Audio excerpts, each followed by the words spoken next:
worst natural disaster. We want to get out of here! Lifted into the Black Hawk helicopter.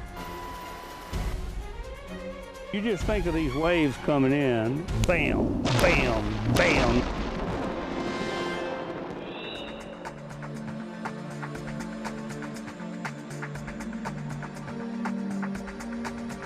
I'm Steve Jerve.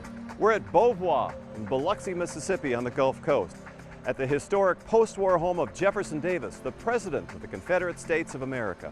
10 years ago, Hurricane Katrina wiped out much of the homestead and many other places along the Mississippi coast, but it wasn't the wind that did all the damage.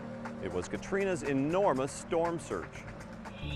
Katrina was the Category 5 killer that smashed ashore along the Mississippi Gulf Coast the morning of August 29, 2005.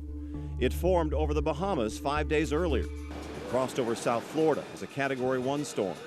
But Katrina fed off the warm Gulf water and strengthened into a huge Category 5 with 175-mile-per-hour winds, the strongest ever recorded in the Gulf of Mexico. You can't find your wife? Oh, she told me, she told me. I tried. I hold her hand tight as I could, and she told me, you can't hold me. She said, take care of the kids and the grandkids. Even though Katrina's winds weakened to Category 3 strength when it made landfall, the storm surge did not. Up and deposited inland. The 27-plus foot storm surge went as far as 6 miles inland, destroying nearly everything within a half mile of the coast. When it was all over, Katrina entered the record books as history's costliest disaster and one of the deadliest. $125 billion in damage and 1,833 lives lost, most of them because of storm surge.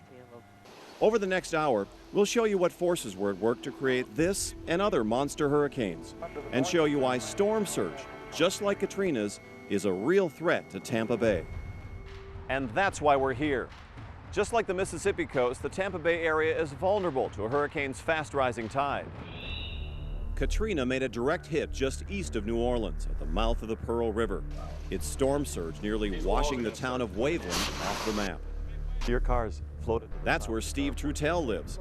He's a meteorology enthusiast and even wrote a book about hurricanes. So where we're standing, basically, we're underwater right now.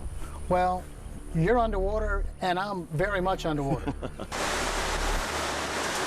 Front door is totally gone. 10 years ago, Steve and his family took their chances riding out Katrina and caught it all on camera. Look at this, the mailbox is underwater. Look how fast this water's rising. 8:30 in the morning, and Hurricane Katrina's powerful storm surge is bearing down on Debbie and Steve Trutel's house, a half mile from the beach. Here it comes, son of a pick everything up that you can. In the sudden chaos, the Trutels and their 15-year-old son Hunter managed to tape the horrific experience as it unfolds. Quickly rising seawater overtaking their house and home. The water's in the house. Came into the kitchen. Here, film. I'm gonna try to light some candles so I can see. They took a calculated risk, and now 10 years later, Steve Trutel takes time with me to reflect and walk through the video captured that day in 2005. You're about a quarter mile from the beach. You know that you're at 20 feet elevation. You've heard the reports that the storm surge is going to be so high. What are your thoughts? Well, our thoughts initially were that the storm surge was going to be 18 to 22 feet here. And I knew that our elevation was close to 21 feet. And I had gone through a hurricane back in 1969 called Camille. And the land where my house is now on had about 19 feet then. So I really didn't think it was going to be a lot higher than that, but I was proved wrong. Trutel still thinking this may be all the flooding they'll get, so they begin moving papers and valuables off the rapidly flooding floor. Yeah, put the slow and run to the door. Yeah, hear that noise? It's the water just pouring in through the door.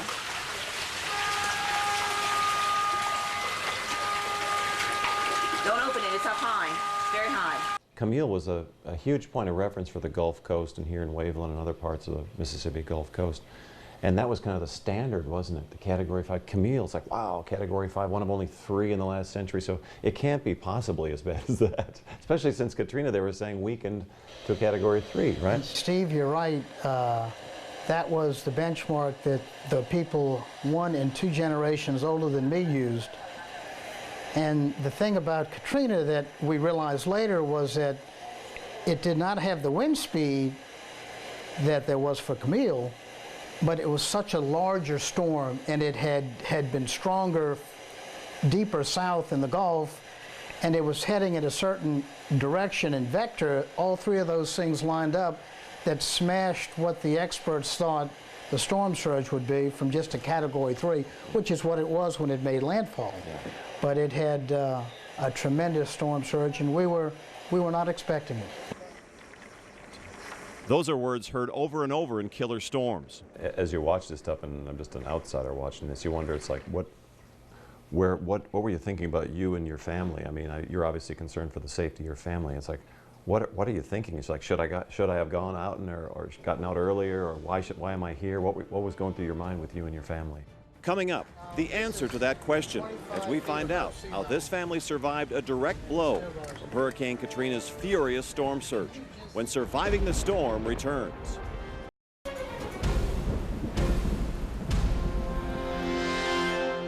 I'm a pretty tall guy, 6'6", and standing here at sea level.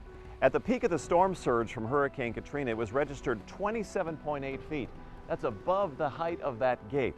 That's the highest storm surge ever recorded, and it happened right here on the Mississippi coast. Beauvoir has sat watch over the Gulf of Mexico for more than 150 years, and in that time, 19 hurricanes have hit the coast. But it was storm surge from Hurricane Katrina that almost destroyed the landmark. The power of moving water was devastating.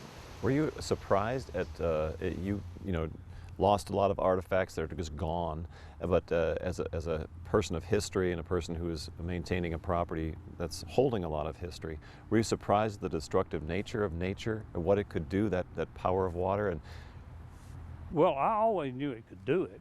I tell you what, it caught me by surprise.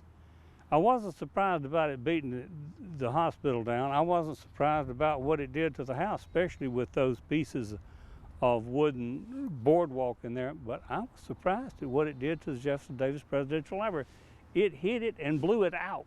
Katrina created a huge surge that was greater than the Category 5 storms of the last century. So Katrina made landfall as a Category 3, produced about a 27-foot storm surge in Mississippi.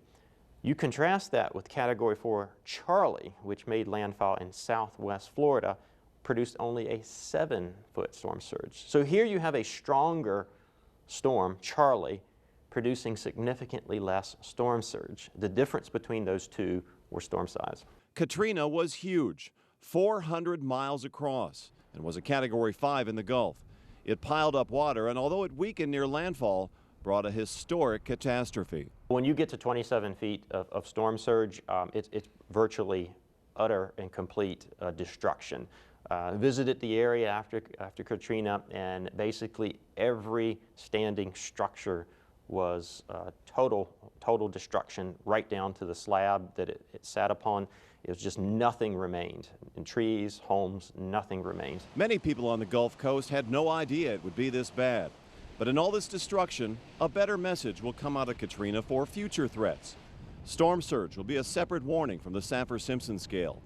Rome says they have to do a better job of communicating forecasts. The forecasts from these historic storms were always quite accurate. It was the communication of the understanding of the message which was being lost. By the time Hurricane Katrina crashed ashore along the northern Gulf Coast, wind speeds had weakened to Category 3 strength.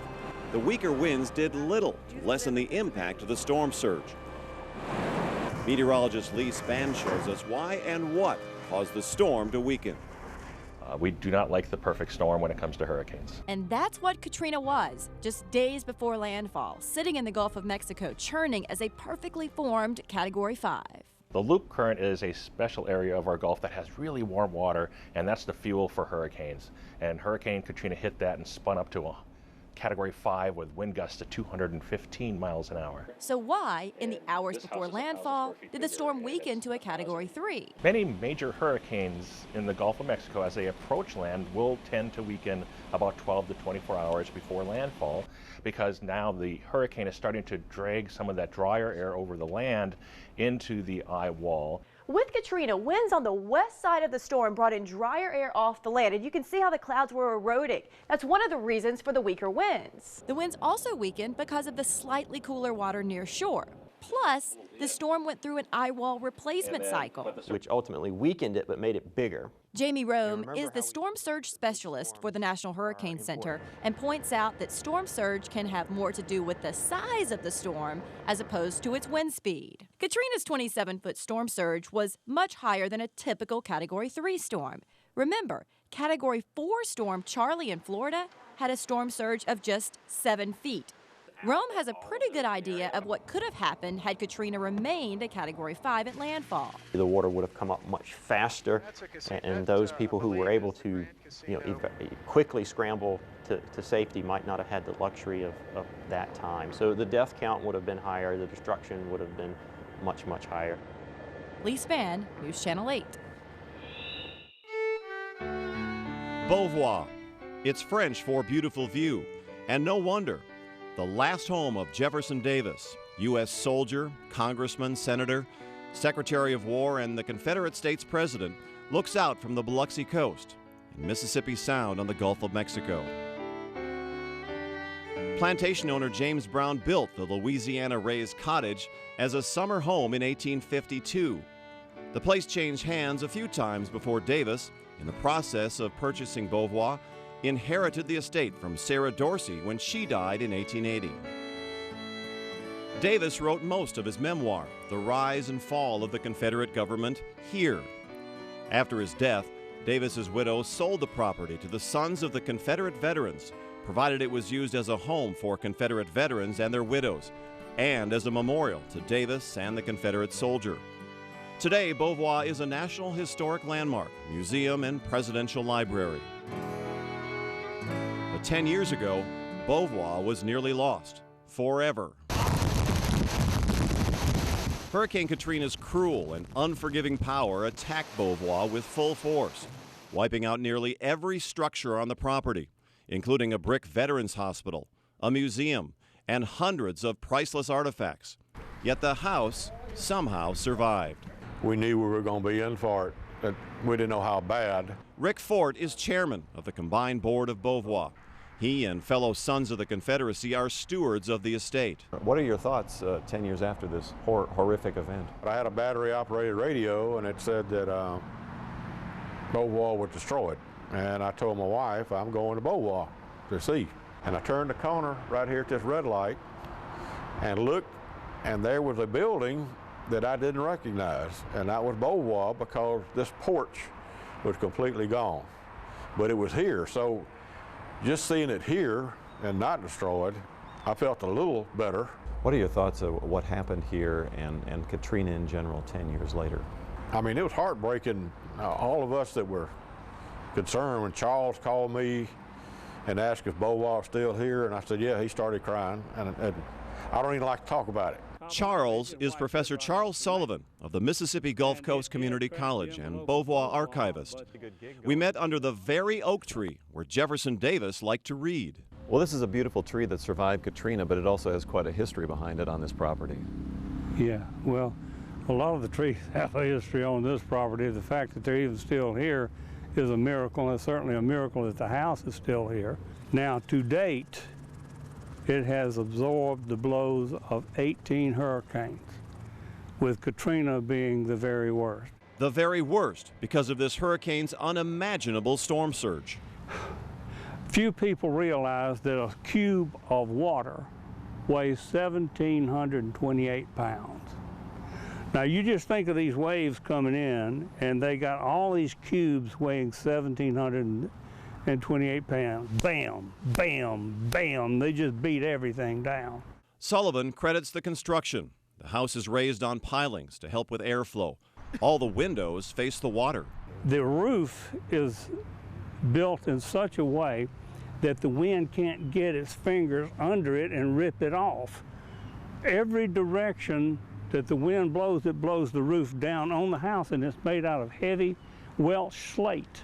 And adding to the destructive force of Katrina's storm surge, debris like huge pieces of this broken beach boardwalk. Broke loose and came in like buzzsaws through the waves and cut those columns down, and that exposed the roof, and then it nearly was destroyed. The power of the water is remarkable.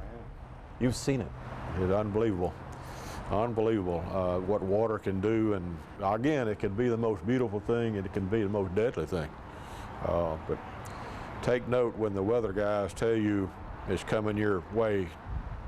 Coming up, the damage after the storm and the hours, weeks, months, and years of work to restore Beauvoir.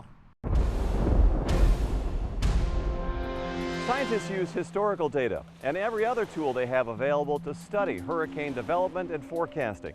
Now there's a new tool in the box at the University of Miami. John Rogers tells us about a research tank that gives scientists a 3D look inside a deadly hurricane. There's rage inside this machine. It generates winds and waves of a furious force that would strike fear to any coastal community. We can generate a Category 5 hurricane.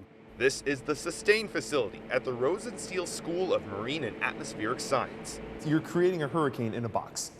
In a sense, we're creating the winds of a hurricane in the box. Sustain stands for Surge Structure Atmospheric Interaction.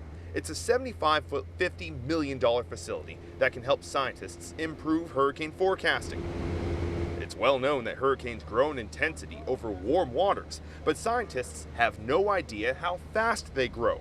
Sometimes we're caught off guard, like in 2005, when a storm named Wilma went from a tropical cyclone to a Category 5 hurricane in just 24 hours. So as the water vapor is evaporated off the air-sea interface, moves up into the storm, and then condenses, it releases its heat high up into the storm. That's why you see this explosive growth of these huge hurricane clouds. So inside Sustain, these scientists create the waves and the wind, and they use special sensors to study the storm's intensity. This is a Category 2 hurricane. You can see the powerful waves hurtling towards shore and crashing into this beach. Scientists hope these experiments can teach us more about storm surge. Storm surge is the rising seas caused by hurricanes, and it leaves behind the most damage. With Sustain, scientists hope to better predict how powerful a storm will be and how high the waves will crest. And for those tasked with protecting Tampa Bay, that information is vital. So the sooner we get an accurate idea of where that storm's coming from and what it's going to do to our area, that allows people to plan with their families to see what they need to do. Peter Clark is the president of Tampa Bay Watch. He says since this area sits low in elevation and is surrounded by water, a high storm surge would be devastating. So the quicker and more accurate we can focus those predictions, the better off a community is going to know what they're going to experience during these storm events. So the work at the Sustain facility could help save lives. Trying to kind of reduce the number of people that have to leave their homes and evacuate is the goal. It's science for the greater good. In Miami, John Rogers, News Channel 8. Katrina's damage 10 years ago reminds us that it's water moving at a rapid rate that does the most damage and kills more people in a hurricane. And the Mississippi coast was ground zero. New Orleans came through the storm initially, but levees that protected a city below sea level failed. Flooded neighborhoods caused a human disaster. If Katrina had hit Tampa Bay, the disaster would be more like that of Mississippi. While Tampa doesn't have that type of protection system, the similarities between the areas are it is not beyond the stretch of imagination for a 20-plus foot storm surge to impact the Tampa Bay region. The Tampa Bay area is tied for the second worst place for storm surge flooding in the country, with New York area. The number one is New Orleans, but they're below sea level. But if you look at the average elevation in our area, the storm surge can go many miles inland and impact hundreds of thousands of people. Had Katrina turned east instead of staying on a northerly path, Tampa Bay would have been changed forever. The worst case for Tampa would be a slow-moving major hurricane, Category 3, 4, or 5, moving to the northeast up near Tarpon Springs. That counterclockwise flow will push all the water into Tampa Bay and maximize our storm surge flooding. And the slower the moving hurricane, the more rainfall flooding happens. And then you've got the wind, you've got the tornadoes. That is something we do not want to see. That's not something we have seen since 1921. It's been decades since the Tampa Bay region has been hammered by a hurricane. I would wager that only a handful of people in that area have any idea how bad it could be if a major hurricane strikes the area. Coming up next, a family takes the ultimate risk to ride out Hurricane Katrina and catch the terrifying experience on camera. We'll show you what it's like inside the eye of one of the most notorious killer storms in history.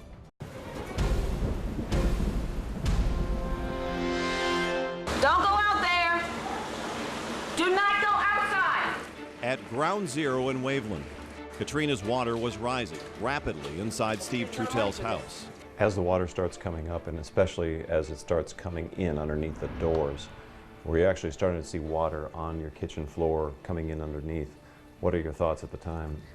Well, the thoughts were, since the water didn't really move fast, it probably, from the time we saw it approach at dawn on the street and up the grass lawn, it was probably 30-40 minutes. And then when it finally entered the house, Steve, it probably took 30 or 40 minutes more to rise up that 6 foot.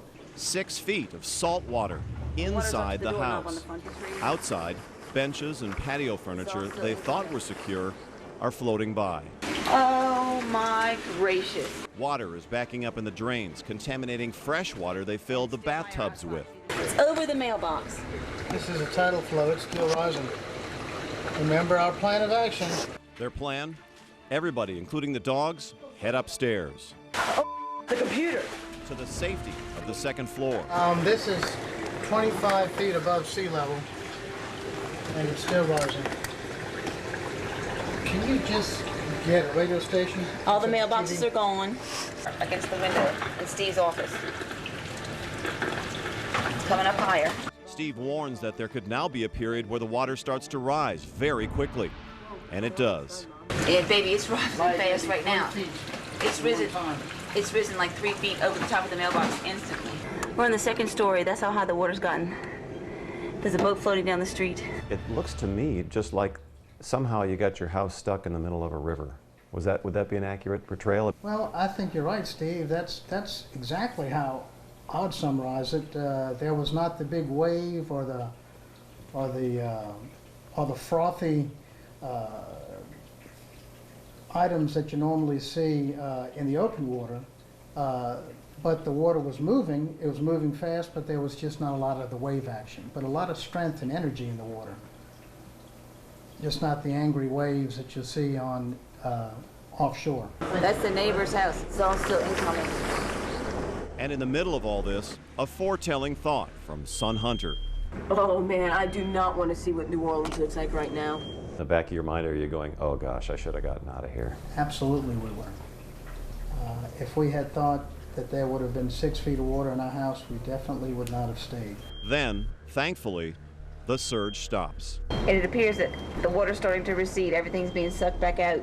Everything outside and inside begins to float in the opposite direction, twice as fast as it came in. See how fast the water's moving? That's in our house. Katrina's eye passes over, and the Trutels get a first look at the damage. Front door is totally gone.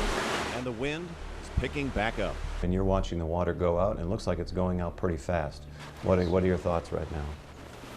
My thoughts are we dodged a bullet, and Lord, if we have another opportunity, we won't squander it, we'll evacuate. That seems like it's always the case of what you hear from people that have gone through storms like this and stayed. Next time, I won't stay. I hear that all the time, and you can live to actually say, yep, I've been through some of the worst storm surge in the history of an American coastline. Boy, you're right, Steve, and the other thing is the dead people don't have a chance to be interviewed. So it's the live people who say, don't do it, guys. So I think you're absolutely right. And that's the message I'd like to give. Be aware, study, and listen to your weather experts and the civil defense authorities. This is what we normally associate with social media. But social media has become a crucial tool for breaking information during active news and weather. A decade ago, Twitter was not around, and Facebook had only just begun. But as Brian Bennett tells us, the times have changed. When Hurricane Sandy struck New York City in 2012, it was immediately obvious that times had changed, and so had the methods for receiving breaking information. Whenever a news story breaks or a natural disaster breaks, people go to social media immediately to find out information. And on the flip side, businesses, organizations, cities, governments are using social media to disseminate information. During a hurricane, the public becomes our eyes and ears in the community, giving reports and sending in pictures as the event unfolds. These visuals and information can be relayed to you at home and online. So with numerous platforms like Twitter, Facebook, Snapchat, Instagram, which method is best for keeping up with the storm? In this type of situation, I would recommend above anything else Facebook and Twitter. During natural disasters, there can actually be a lot of misinformation. I was actually working in New York City during Hurricane Sandy. I saw a lot of crazy Facebook posts and tweets, including one that actually said the stock market was flooded, which of course it was not. I would not rely on just hearsay that you see being spread around from your friends or family members. Definitely find the source from a trusted media account. I'm Storm Teammate Meteorologist Brian Bennett.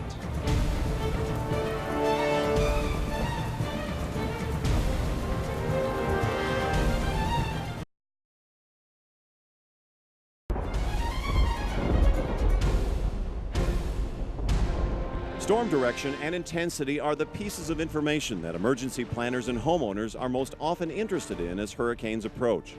Scientists are getting better at predicting the path of hurricanes, but predicting the intensity is more difficult. News Channel 8's Jeff Patterson reports on a scientific effort at Florida State University that is designed to help. As hurricanes approach, lives and property are at stake. Folks, we're evacuating the beach road. We're expecting the hurricane to come through here with 100-mile-an-hour winds. Many people often wait to evacuate until they believe they know exactly where a storm is going and how powerful it will be. I don't want to stay here with the wind and possible flooding. But as Hurricane Charlie proved in 2004, it's still not possible to get those predictions exactly right. At Florida State University, they're working on improving the forecast. It's very challenging for several reasons. One is the physics is very complicated, and I don't think the models capture that physics correctly. At the Center for Ocean Atmospheric Prediction Studies, Dr. Mark Barassa is leading the effort that sent equipment on a SpaceX rocket last October to the International Space Station. The device on the space station uses a principle called scatterometry to study the reflectivity off the ocean surface and the direction of winds to predict storm intensity and direction. The data is sent down to NOAA in near real time, and they process it, ingest it for hurricane forecasts, weather forecasts in general, and it goes into their prediction system. And you may be surprised to know this incredibly sophisticated piece of equipment, now on the International Space Station, was built out of spare parts. Of course, it's very cost effective to use these spare parts. Dr. Barassa says measuring wave height and wind direction in real time from the International Space Station with the use of scatterometry will improve computer forecast models. It'll help with all kinds of marine safety issues.